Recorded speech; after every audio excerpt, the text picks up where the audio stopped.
Doyle shoots and scores! Colin Doyle gets the rock on the board in the first minute. Why is it important that we know how to read? Who can answer that question? Can you stand up and tell me in your super loud outside voice? Yes. Why is it important that we know how to read?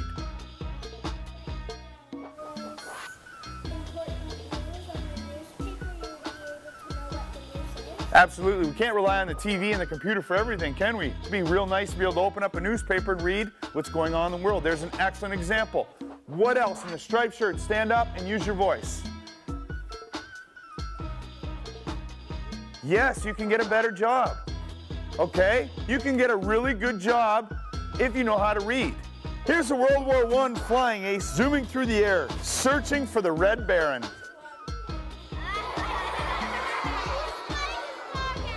Literary ace. Or you can just be plain cool.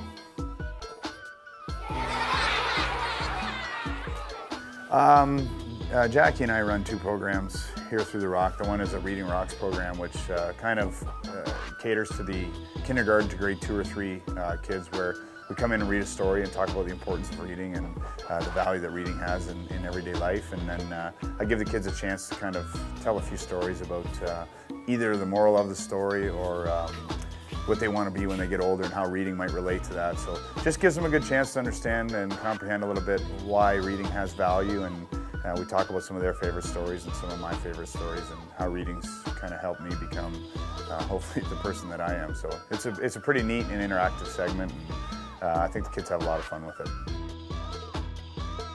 Brian, what does it mean to be a leader? To lead a pack or like a whole big group. That's right. Let me ask you, could you be a leader in your classroom? How would you be a leader in your classroom? Like explain what you do or something. Yeah, if somebody had a question or maybe they weren't understanding some math questions, would a leader help them out? That's very good.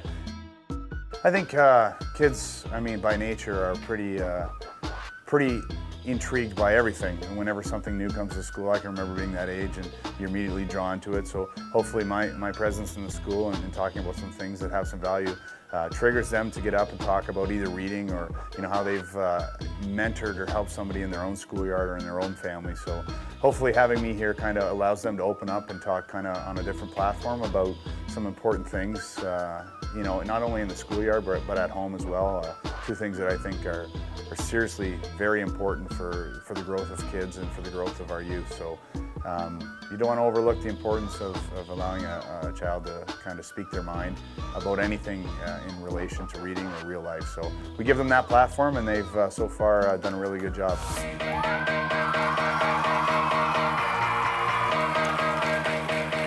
There you go.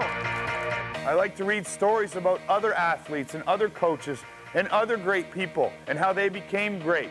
Okay, and that helps me work on myself becoming better at being a lacrosse player, at being a captain, and at working with students like all of you. So it's very, very important. The next skill, just like in soccer or in basketball, you need to learn how to pass the ball to one another, okay? So we're going to talk a little bit about passing here, okay? And some of the things that I've learned how to do over the years. So as soon as I perfected the overhand pass, I tried it with my other hand. So let's see if I can pass it and catch it with the other hand. And I got pretty good at that too. So I would play off my school wall probably for an hour each day. Then I tried to learn the bat. And I got pretty good at this. Now, for all of you who are Blue Jays fans, I am going to throw the first pitch at the Blue Jay game on Wednesday night, and I'm going to try and do it with a backhand pass for lacrosse. So if you get a chance, tune into that. Cheer me on, because I'm going to be very nervous. After the backhand pass, I learned how to do a few different things. I learned how to throw an around the world pass.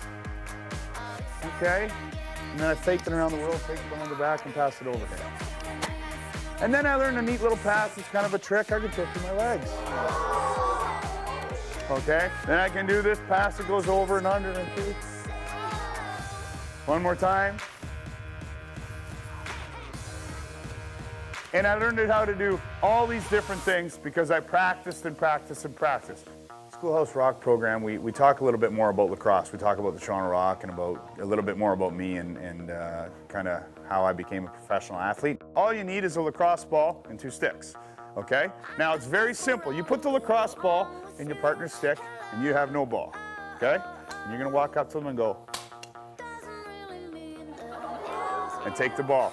Now you go, what just happened? What on earth? Now, there's no ball there, right? I'm not, no magic here. So I'm gonna do it one more time to you, Colin, and then you're gonna take a calendar and you're gonna get out of here, all right? There we go. Round of applause for Colin.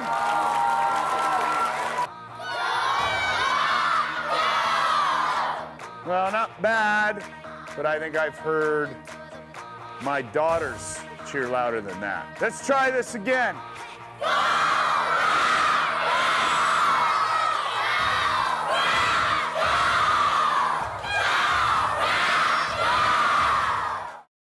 Doyle shoots and scores! Colin Doyle gets the rock on the board in the first minute.